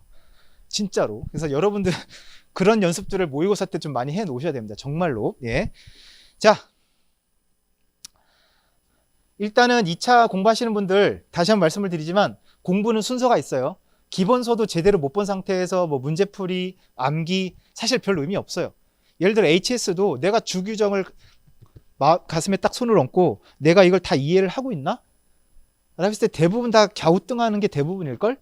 그런 상태에서 그걸 외운다? 그거 되게 의미 없어요. 나중에 이제 내년 이맘때 가면 6월 달쯤 되면 그게 의미가 없어져. 왜냐하면 써지질 않아요. 내가 내용을 모르는 상태에서 외운 것들은 내가 그거를 완전히 100% 복붙할 수준까지 암기가 안 된다면 써지질 않아요. 무슨 말인지 아마 알 거야. 여러분 초치기 다 해보지 않았어요? 학교 때? 시험 공부 못했는데 작년 시험 문제 족보 이렇게 구해가지고 시험 한 1, 20분 전에 구했어요. 달달달 외우려고 노력을 해서 근데 그 문제가 딱 나왔다 쳐? 그럼 써져요? 안 써져. 내가 모르는 건 못 써요. 완전 노래가사 외우듯이 외운 게 아니라면. 근데 모든 과목을 그렇게 외우는 건 불가능해요. 여러분들. 그래서 일단은 지금은 좀 약간 책을 좀 음미하면서 좀 보세요. 확실하게. 그래서 여러분들 10월까지의 목표는 뭐냐? 암기보다도 책을 내가 랜덤으로 아무데나 폈을 때 내가 모르는 부분이 없게 해야 돼요. 무슨 말인지 알겠죠? 외우진 못했어도 딱 폈을 때 나 이거 알아. 나 이거 설명도 해줄 수 있어. 이 정도 수준만 되면 일단은 된 겁니다. 10월까지는. 자, 그 다음에 지금 말한 거랑 비슷한데 회독 시 회차마다 목표를 좀 달리해서 봐야 돼요. 이거는 여러분 1차도 잘 들으세요. 우리가 예전에 많은 실패를 해왔던 거 저도 마찬가지지만 엄마한테 돈 받아가지고 공부하려고 뭐 바람이 불어서 책을 샀어요. 토익이든 뭐든 샀어요. 그러면은 처음 며칠은 공부 되게 열심히 하죠. 책도 사고 저 같은 경우는 옛날이니까 이제 두꺼운 영안사전 하고 단어장 연습장 해가지고 도서관에 간다? 쫙 펴놓고 1페이지 오케이 하고 막 해요. 단어장도 만들고 외우고 쓰고 막 해요. 그리고 딱 보면은 처음이니까 나도 모르게 몰입해 있었던 거죠. 한 3-4시간이 흘러 있어. 그럼 되게 뿌듯하지 않아요? 뿌듯해 막 이러고. 근데 그렇게 해서 오늘은 뭐 이 정도 했으니까 가자. 근데 그 책이 1000페이지짜리인데 그렇게 공부하면 몇 페이지나 나갈까요? 한 3페이지? 예. 그리고 다음날 왔어요. 그럼 똑같은 패턴으로 해요. 쓰고 외우고 정리하고 다 해요. 근데 어제 한 게 기억이 안 나네? 그럼 어제 거 조금 보고요. 그렇게 하다 보면 오늘 진도는 2페이지밖에 못 나가요. 그렇게 하다 보면 어떻게 됩니까, 여러분? 첫 앞부분만 손때가 묻어 있고 뒷부분은 깨끗해가지고 사물함에 방치된 책이 있다 없다? 다 있잖아요. 그 이유가 뭐냐면 그러니까 공부를 이제 책을 요리하는 방법을 몰라서 그래요. 아마추어들은 그렇게 처음부터 책한테 덤벼요. 한꺼번에 다 하려고 해요. 정리하고 이해하고 외우고 이걸 다 하려고 해요. 근데 그렇게 공부하면 어떻다? 고시 공부는 망해요. 이해되셨어요? 그래서 내가 2회독을 할 거다 또는 3회독을 할 거다 정해졌다면 그 회독별로 목표가 달라야 돼요. 첫 회독 때는 그냥 강의 듣고 필기 열심히 하고 한번 읽어보기, 그게 끝이에요. 뭐 더 이상 할 것도 없어요. 그다음 만약에 2회독제 한다 그러면 나는 이해를 목표로 하는 거예요. 하나하나 줄거면서 보면서 내가 정말 이해하고 있느냐, 모르는 게 있으면 빨리빨리 질문하고. 그럼 마지막 3회독제는 그때는 목표가 이제 암기가 되는 거예요. 이미 2번 정도 봤기 때문에 어느 정도 외워져 있어요, 사실. 이해돼? 이런 식으로 목표를 달리해야 이게 진도가 딱딱딱 나가는데 대부분은 그냥 처음부터 막 덤비거든요. 절대 그렇게 공부하면 안 됩니다, 고시 공부는. 자, 그 다음에 암기 같은 경우 이제 2차에서 되게 중요하죠. 중요한 건 맞는데 시간을 내서 바짝 외우는 방법도 있고, 근데 저 같은 경우는 그렇게 외우면 금방 또 날아가더라고요. 그래서 저는 이 후자를 많이 추천을 해요. 시간을 내서 외우는 게 아니라 자주 봐서 외워지게 하는 거죠. 그래서 저는 막판 3개월 동안은 거의 1일 1회독을 할 수 있었어요. 왜냐하면 서브노트를 만들어 놨기 때문에 막판에 3개월 동안은 4과목을 하루에 1회독을 다 했거든요. 요약된 거니까. 그렇게 하면은 시험 직전에 몇 번을 본 거죠? 100번 본 거 아닌가? 거의 100번? 100번 보면 안 외워지겠어요? 외워져요. 암기는 그렇게 하는 거거든. 근데 지금부터 그냥 외우고 있어요. 앞글자 따가지고. 근데 지금 시점에 그건 별로 의미가 없는 짓이에요. 정말로. 네. 아무튼 여러분들 암기는 뭐 사람마다 다르겠지만 일단 자주 봐서 외워지게 하는 게 더 오래 가더라고요. 자, 그 다음에 자, 최종 합격자의 평균 점수도 60점 안팎이다라는 거를 잊으면 안 돼요. 무슨 말이냐? 아까도 얘기했지만 고시 공부를 해보질 않았기 때문에 고시 공부의 끝 또는 완성형이 어딘지를 잘 모르잖아요. 근데 고시 공부의 완성형은 있다 없다? 없어요. 없어요. 그냥 내일이 시험이다. 그럼 오늘까지 공부한 거 들고 들어가는 거예요. 어떤 느낌인지 알겠어요? 오케이, 이 정도면 됐어. 충분해. 나는 이제 시험 볼 수 있어. 이런 단계는 없어요. 그러니까 거기서 자꾸 불안하니까 자꾸, 근데 불안하면 공부를 해야 되는데 그 되게 웃긴 게 좀 아이러니한 게 여러분 공부하다 보면 여러 가지 생각이 들 거예요. 근데 SNS는 웬만하면 끊어요. 나 되게 추리하게 공부하는데 친구 뭐 공무원 시험 붙었다, 뭐 친구 취업했다, 막 이런 거 보면은 기분 어떨 것 같아? 멘탈이 바사삭 무너지거든요. 다 부셔버리고 그냥 공부만 하세요. 근데 공부를 하는데 그때 그 예를 들어서 이제 60점, 그러니까 60점 안팎이라는 거는 57점, 어떤 때는 57점이 커트라인인 적도 있었어요. 무슨 말인지 이해돼? 60점이 안 되는데도 합격을 해요. 그러면 학생들은 공부를 안 해봤으니까 뭔가 완성형이 되어 있을 거라고 생각을 하는데 그런 게 없어요. 그냥 공부하다 가는 거고 그 다음에 떨어질 거를 되게 많이 걱정을 해요. 근데 여기서 여러분 중요한 게 있다. 걱정하면 합격을 해요? 이거는 공부뿐만 아니라 우리 인생도 다 마찬가지예요. 우리가 해결할 수 없는 문제, 우리 소관이 아닌 문제에 되게 많이 고민하고 걱정하면서 시간을 많이 낭비하고 있진 않나? 예. 요 앞에 소주집에서 아저씨들이 소주 마시면서 남북 통일 걱정하는 거랑 다를 게 없는 거야. 그죠? 그러면 통일이 돼? 아니잖아. 공부 내가 준비하는 내가 떨어지면 어떡하지? 떨어지면 어떡하지? 막 이러고 있어. 그러면서 관세직 공무원? 세무직? 막 이렇게 검색하고 있어. 그럼 합격해요? 아니잖아. 근데 그런 생각들을 왜 하느냐? 자꾸 뭔가 완성형이 있어야 되는데 내가 완성을 못하고 있으니까 내가 잘못되어 가고 있다 자꾸 생각을 해서 그래요. 근데 그게 되게 멘탈이 되게 중요하긴 해요. 여러분 그냥 공부한 만큼 가는 거야. 그렇게 생각하세요. 그래서 결국 고시 공부는 뭐다? 여기다 존버라고 쓰려다가 욕이라서 안 썼어요. 그냥 버텨야 돼요. 버티는데 그냥 앉아만 있는 게 아니라 아까 얘기했죠. 그냥 합격하는 친구들이 100점을 맞아서 합격하는 게 아니고 합격하는 친구들도 예를 들어 60점을 맞아서 합격을 한다면 떨어지는 친구들도 58점, 59점으로 떨어져요.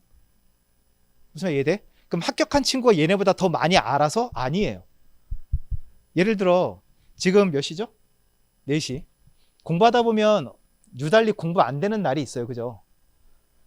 갑자기 또 안 좋은 우울한 소식도 듣고 내가 되게 재수없어 하는 새끼인데 회계사 됐대. 술 산다고 애들 우르르 몰려갔어. 개 짜증나. 막 이런 날 공부하기 싫어요. 무슨 말 이해되지? 그러면 그럴 때 이따가 친구한테 야 우리 한잔하러 가자 이렇게 가는 애들이 한 명 있고 어떤 애는 똑같은 상황인데 짜증나는데 이따가 나가서 그냥 산에 가서 미친놈처럼 소리 한번 지르고 다시 와서 공부하는 애가 있다 칩시다. 그럼 하루에 한두 시간 차이가 날 거예요. 공부량이. 그러면 그게 1년이면 몇 시간이죠? 어마어마하게 차이가 나겠죠. 그럼 그 후자 친구들은 전자 친구들보다 몇 줄 더 쓸 거예요. 몇 줄 더 쓸 거예요. 그러면 그 친구가 합격하는 거예요. 중요한 건 둘 다 똑같이 몰라요. 무슨 말 이해됐죠? 그러니까 이거는 제가 여러 번 말씀을 드리는데 어떤 여학생이었고 3년 전인가 수석으로 합격한 친구예요. 근데 그 친구가 유회 때 2차 유회 때부터 모의고사 때 점수가 좀 높아서 얘가 좀 열심히 해가지고 합격을 할 거라고 생각을 했는데 시험 보고 그 다음 날인가 상담을 신청해서 왔더라고요. 2차 시험 본 애가 오더니 아씨 막 이러는 거예요. 왜? 그랬더니 쌤 망한 것 같아요. 그래? 너 잘 못 써? 망했어요. 짜증나. 망했어요. 막 이러는 거예요. 그래서 그랬더니 1년 더 해야겠죠? 막 그러는 거예요. 나를 안 보고 지 혼자 계속 얘기해요. 그래서 네가 하고 싶으면 하는 거지 뭐. 그랬더니 그죠? 오케이 알겠어요. 그래서 갔어요. 그래서 다시 이제 동차한다고 2차 수업을 듣고 있었다. 근데 그 친구가 이제 합격자 발표 날 때 수석 합격 통지를 받은 거야. 제가 이 말을 왜 하는지 알겠어요? 수석 합격한 친구조차도 나 시험 망쳤다고 생각하고 와가지고 2차 수업 듣고 있었다고. 무슨 말인지 알죠? 그러니까 고시 공부가 되게 깜깜해요. 아무것도 안 보여요. 내가 지금 잘하고 있는 건지, 이 방향이 맞는지. 우리 엄마가 나 머리 좋다고 그랬는데 이거 아닌 것 같고, 아씨, 막 별의별 생각이 되게 다 들거든. 근데 고시는 어쩔 수 없어요. 그냥 하루하루 그렇게 계속 가는 사람이 이기는 거예요. 이해됐어요? 남들보다 몇 줄 더 써서. 그 말씀을 꼭 드리고 싶었습니다. 제가 볼 땐 수능 너무 쉬운 것 같아. 수능도 어렵게 해야 돼. 고등학교 때부터 너무 쉽게 공부를 하니까 어려운 공부 맞닥뜨리면 애들이 다 멘붕이 돼가지고. 아무튼 자, 모르겠어요. 전 개인적으로 그렇게 생각을 해요. 2차는 실강을 꼭 들어야 하나요? 지금 뭐 많이들 듣고는 있긴 한데 코로나 때문에 많이 받지를 못해요 지금. 그래서 지금 문제긴 한데 좀 이따 나오겠지만 실강을 들었던 친구들 중에서 합격자가 배출되는 그 퍼센트가 인강만 들었던 친구들 중에 합격자 나오는 퍼센트보다 더 높아요. 그건 확실해요. 그래서 여건이 되면 저는 웬만하면 실강을 들을 것을 권장을 해요. 2차 같은 경우는 상대평가의 속성이 좀 있기 때문에 남들하고 템포를 좀 맞춰가는 거 되게 중요하거든요. 그래서 남들이 어떻게 하나 좀 보고 염탐도 하고 뭐 신기한 거 보고 있으면 좀 뺏어서 보고 좀 해야 되잖아요. 1차랑은 좀 달라요. 그래서 웬만하면 좀 가능하면 하는 걸 좀 권하고, 스터디를 만나서 방향을 정해서 조율해서 하는 과정이 몇 달이 걸리거든요 보통. 진짜로. 그래서 웬만하면 이거 안 하는 게 좋을 것 같아요. 그러니까 1차부터 실강을 들었던 분들은 원래 서로 잘 아니까 그런 분들끼리 만나서 진행이 되면 오래 가고 별로 이견이 없는데, 인터넷으로 처음 보는 분들끼리 만나잖아요. 요즘은 코로나 때문에 뭐 불가능하겠지만 그런 사람들끼리 만나면 잘 될까? 잘 안 돼요. 예, 그래서 이거는 크게 신경 안 써도 될 것 같아요. 왜냐하면 이제 요즘에는 합격하는 분들 물어보면 스터디 안 한 사람이 더 많아요. 합격자 중에. 그러니까 이건 필수 요건은 아닌 것 같아요. 그다음 동차생 중에 1차는 언제부터 봐야 되느냐라고 질문도 많이 하시는데, 이거는 본인의 회계학 점수에 따라 달려 있어요. 내 회계학 점수가 만약에 40점 이상, 40점 정도 나온다라고 한다면 한 1월부터 해도 난 가능하다고 봐요. 근데 내가 회계학 점수가 40점 언더다 라고 한다면 1차는 그래도 11월부터는 하는 게 맞다고 봅니다. 회계학은. 일단 그거를 기준으로 좀 삼으시면 좋을 것 같고, 암기에 약한데 어떻게 해야 되나요? 그냥 아까 얘기했죠. 100번 봐야 돼요. 100번. 저도 암기가 그렇게 강한 편은 아니었어요. 그래서 그냥 100번을 보니까 외워지더라고요. 그렇게 하시면 될 것 같고요. 그 다음에 2차 뭐 보면은 기본 이론 수강하신 분들이 제일 비율이 높고, 그 다음에 심화, 맵, 모의고사 이렇게 내려오고 있습니다. 그래서 이거는 뭐냐면, 그러니까 자꾸 질문을 하는 거예요. 심화 꼭 들어야 돼요. 뭐 맵 꼭 들어야 돼요. 뭐 그런 걸 강사한테 저한테 물어보면 제가 뭐라고 얘기를 해야 돼요? 그냥 학원 대표인데 뭐라고 얘기해요? 그래서 네가 듣고 싶으면 필요하면 듣는 거지라고 얘기를 하는데, 요거는 그러니까 그래서 제가 얘기를 하기가 싫어서 통계를 잡은 거예요. 그래서 합격자들이 들었던 과정을 해봐라 그랬더니 합격자의 79%가 기본 이론 들었고, 그다음에 68%가 심화 들었고, 그다음에 73%가 맵 들었고, 그다음에 89%, 90%가 모의고사 들었대요. 그러니까 요걸 참고해서 하시면 될 것 같아요. 저한테 좀 물어보지 마세요. 그러니까 여러분, 본인이 필요하면 듣는 거고 아니면 안 듣는 거야. 자꾸 남한테 물어보지 마. 왜 자기 인생을 남한테 자꾸 의존하는지 모르겠어요. 무슨 말 이해돼요? 특히 어디 인터넷 같은 데 가서 글 읽고 막 그러지 좀 마요. 여러분 네이버 맛집에 많이 속아보지 않았어요? 아직도 네이버 믿어? 아니면 어디 카페에 누군지도 모르는 놈이 남긴 댓글에 내 인생을 걸 거야? 왜들 그렇게 살아? 그렇게 살지 마 이제. 여러분 무슨 말 이해됐죠? 뭐 꼭 우리 학원이 아니더라도 다른 학원이더라도 관세사 상담 만나서 얘기 좀 듣고, 이렇게 적어도 그분들은 얼굴 깠잖아요. 이름 다 까고 얘기하잖아요. 그러니까 책임을 질 수 있는 사람들이잖아요. 그러니까 그런 정보들은 여러분 웬만하면 좀 멀리 하세요. 네. 자, 이제 요거를 말씀드리려고 해요. 요거는 이제 2018년도에 모은 자료인데, 그때는 이제 합격자가 95명이었거든요. 그래서 95명 중에 온라인 강의만 수강한 학생들이 41명이고, 그 다음에 오프라인만은 아니고 오프라인을 아무튼 들었던 경험이 있는 분들이 46명이에요. 뭐 거의 온라인이 조금 적네요, 이 경우는. 자, 그래서 이것만 보면은 온라인이나 오프라인이나 합격자는 별 차이가 없겠다라고 생각할 수 있는데, 잘 보시면 여기 보면 여기 이제 분모예요. 저희가 학원에서 어떻게 보면 이제 내부 자료 영업 비밀인가? 아무튼 3,789건의 이제 판매건이 있으면 그 건에서 41명이 나온 거예요. 이해돼? 그러면 이제 합격률이 1%. 근데 오프라인은 좀 적죠. 적은 인원이에요. 547명 1년에. 근데 이 중에서 46명이 나온 거예요. 그럼 여기서는 합격률이 8%. 그러면 이제 8배가 높은 거죠. 그러니까 실강을 올 수 있는 친구들, 오는 친구들은 그만큼 의지가 있고 열심히 하려고 하는 그게 있다고 저는 생각을 해요. 실강을 다녔기 때문에 붙었다라기보다도 그 원래 학생의 어떤 뭐 마음가짐이라든가 각오 이런 게 좀 다르다고 좀 봅니다. 그래서 가능하시면 실강을 한번 생각해 보시는 게 좋은 것 같아요.